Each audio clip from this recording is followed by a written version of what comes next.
One of the very challenges that Kenyans have to grapple with and they have to accept is the fact that when William Ruto got to power, there was this idea of leasing all our state corporations or selling them. In fact, in the middle of this Gachagua impeachment process, several things happened.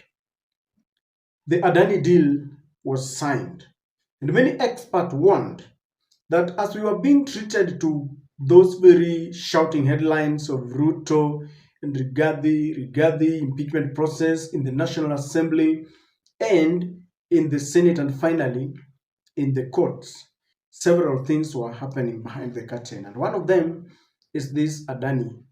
Adani has become a major discussion. The government of the day decided to surrender our key vital services to Adani. Adani is controlling our energy, very vital in the country. Adani will be controlling our airport, and Adani is controlling healthcare. So as William Ruto got into government, he wanted to do away with Uhuru projects, and he brought in Adani to take control. Many people believe that he's got some shares in this investment. And even as we speak today, experts are asking what is the fate of the Kenya Vision workers? Because according to the deal that they signed, they will be rendered jobless. So there are very many questions surrounding this Adani deal that has not been answered. Why was it, for example, being signed secretly? Why it not for Nelson Amenya? We wouldn't have known.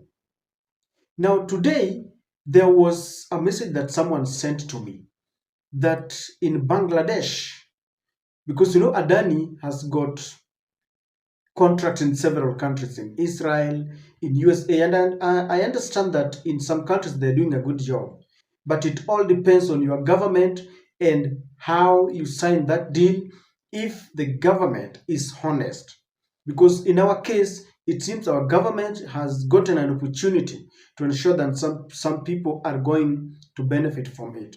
So in Bangladesh, Adani also has a power contract. They're supplying power to that country. Now, something happened, and someone sent me this that Adani had to cut power supply to that nation. And you see, we are we are in a nation where there are a lot of rumors taking place. So I decided to go on a searching spree just to find out whether this is true. And I got this from one of the most credible sources, British Broadcasting Corporation, BBC, and you can trust that. So this is what is reported. Bangladesh steps up repayment to Adani to avoid power cut, and it goes on to say that Bangladesh is ramping up payments to Adani Power after the Indian conglomerate cut electricity supplies by half, reportedly over an unpaid $800 million bill. And I want us to emphasize on that. Cutting the power supply by half. I want you to take, for example, if it is in Kenya today and they decide to cut the power supply by half, what would happen? Maybe the government would decide to ensure that places like maybe our GSU and military camps are the only ones that are going to remain with electricity, maybe state house and the government, offices. Now let's read further. Two senior government officials told the BBC they are already processing partial payments to Adani, which supplies 10% of the electricity used by by Bangladesh. Quoting, quoting Babati, this is what the official said. We have addressed payment glitches and already issues $170 million letter of credit to Adani Group, a senior Bangladesh Power Development Board official told the BBC. Adani supplies Bangladesh from its 1,600 megawatts coal fire plant in eastern India. The company hasn't the company hasn't responded to BBC queries about cuts to its supply to Bangladesh, which supplies regular power shortage. Now, The big question here, and why this is disturbing and why people try to associate it with the Kenyan deal, is because one of the most vital operations and services in a country is the power. If the provider of your power supply can decide for a moment to cut its power by half, then you know there is a problem and it can really result in shortages and very big losses. And the question that many experts were asking, why would a power provider cut the power supply by half? And some feel that maybe Adani is so ruthless that if they are dealing with you, then you have to be very careful. However, it could also have been a mistake from Bangladesh government. Maybe they didn't obey their part of the bargain. Now, ladies and gentlemen, there are some things that are being said about Adani. Number one is the fact that, especially in the Kenyan scenario, that we placed all our eggs in one basket, because Adani is controlling energy, is controlling our airports, it will be controlling our healthcare. And so many experts are saying, what happens in the event that maybe Adani crashes, they go on debt crash or debt trap somewhere? What happens to them? They shall have left our country in shells. They are also asking that there's also this question that Adani inflates charges. There's another country where the charges of electricity were really inflated. In a country where Kenyans are grappling with the high cost of living, others are asking what happens if they come, or what will happen, because already I understand that once they get into our energy like they have, then the cost of electricity will skyrocket. And people are just wondering, because Kenyans are tired and they've had enough. Then we are also giving, of course, the vital services to just one company. And there is this question that even, for example, in with the airport deal, that after they are done with their contract for a period of 30 years, they will still be getting money from Kenya. And many people feel that this is just wrong. In the health sector, there was an exaggerated price, and it is reported how Adani entry saw healthcare system inflated by 556 billion.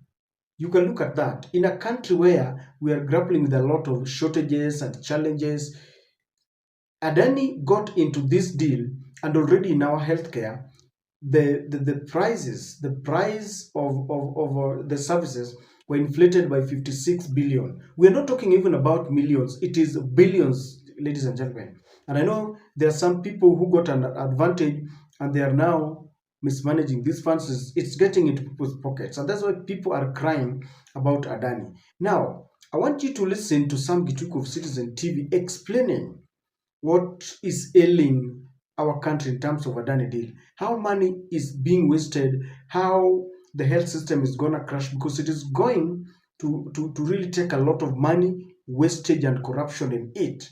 And Kenyans are saying, please, is there another way out? Kindly listen to Sam Gituku. Are you telling me the problem with the National Health Insurance Fund, NHIF, was a system, and to correct it, you need a system that cost 104 billion shillings to be paid up front by some investors, recoverable for the next 10 years? That's what they're telling you. Remember, to recover in 10 years, you need to take some 10 billion shillings every month. Yeah. Where is that money going to come from? Yet we don't even have money for these other funds. Exactly. And the analysis that we were doing earlier, and looking at the moment, let's just do the math. So assuming SHA is working very well, it has 300 billion shillings of revenue in a year. And it does not come in a month. It comes progressively. Yeah. So 300 billion shillings, they're allowed to spend 5% of that on administrative costs. That gets you to 15 billion shillings. At the moment, NHIF's payroll is worth 6 billion shillings. Let's assume the Social Health Authority implements a payroll that is of similar size, 6 billion shillings. The operational costs that are required. You can put an estimate. But on the face of it, 15 minus 6 is 9 billion shillings. This 9 billion shillings is supposed to finance the consortium monthly installments and at the same time finance operations of the organization. Yeah. So essentially, who is going to pay for this? Because you're implementing it, it has to be paid from the same. There are questions, and that may begin to explain to you why leadership at the Social Health Authority had to change. Because there were a lot of things that were being done to ensure that this rollout meets the deadline of 1st of October 2024. But you can clearly see the government itself is not ready with resources. The government is not ready with a system. But ask yourself, the National Hospital Insurance Fund has been operating in this country. Yeah. They've been settling claims. Yes. Never mind, sometimes resources are not available. Yeah. Never mind, some county governments that are looking forward to benefit from the Social Health Authority have not been remitting NHF deductions. But they have been settling claims. Something, yes. There's a system they've been using. Yes. What would it cost to take the same system, build up on it progressively, so that at this time as you speak, so you roll out on 1st of October, you admit a patient in a hospital, how are you going to claim? Data, yeah. You have no system. The system is to be built by the consortium. How are you going to claim? Are you going to use the NHIF system? If you're going to use it, and the vision is to ensure that you have visibility, traceability of all the products and non-pharmaceutical and pharmaceutical, how will you do it? With this kind of information, ladies and gentlemen, one is left wondering, do we still have a country? Do our leaders even sympathize with citizens who are suffering? Some are earning less than $1 in a day. Others cannot even afford 1 meal in a day. Yet we've got so uncaring leaders that sign deals in a clandestine manner. They exaggerate in terms of billions. Let me ask you, what would 56 billion shillings do if we were to put it in good use? The university lecturers are going on strike. And I'm sure if this money was put into good use, it will pay whatever they want. Just recently, health workers were on strike.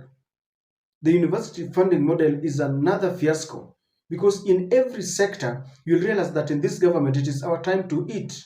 Each and every person wants to get a fair share of this cake in a very corrupt manner. So I want you to imagine that this is healthcare alone. The bills and the contract was exaggerated by a tune of 56 billion Kenya shillings. This is healthcare. Then give the energy maybe another exaggeration of, maybe let's just put it at the same, another 50 billion. Then at the airport, another 50 billion. So you're telling me that in the three sectors, if we were to go by this figure, and I know that it could be higher at the airport, it could be higher at the energy sector, you're telling me that we will be exaggerating figures by, let me just get it, 50 by 3. It will be 150 billion Kenya shillings. Yet we still cry that we don't have money. We go to get loans from IMF, from Korea. People who question this are being frustrated and intimidated by the government. Really, ladies and gentlemen, something is wrong. And that is why when it was reported that Adani deal had to cut the power supply to Bangladesh, it was immediately relayed to William Ruto, because the whole world is now looking at William Ruto, because they have decided that they want to surrender the country to this Indian company, which is going to really backfire on us.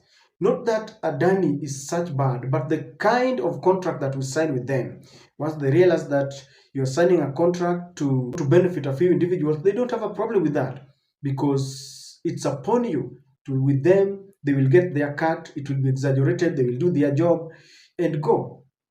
And so, ladies and gentlemen, I don't know what you think, but this Adani deal, this ghost of Adani, is not going. You can imagine all this is happening and they have not even started this work yet. And I believe that Kenyans are left in the hand of God. Man for himself, leaders for themselves. It's only God that will take care of Kenyans, because there isn't anything to smile about in our country. You wake up to news of corruption. You wake up to any news of wastage. You wake up to news of our state corporations about to go to individual hands. You wake up to news of people are being abducted. And you wonder where? And you say that we have a country that has got very poor priorities. They move with speed to impeach a deputy because of their differences. Yet we have got more important businesses to carry out. The IEBC, for example, is in limbo. Yet instead of burning the midnight oil to ensure that they restructure IEBC and ensure that we have commissioners in time, they don't care. We have 11 by-elections waiting, but what do? They are very complacent because what is important to them is how to enrich themselves. This is a message to William Samoei Ruto. Whatever he does with this information is upon him. But even if we say it is upon him, it will directly impact on Kenyans. Hard-earned taxpayers' money is being misplaced, is being misused as we sit back and watch.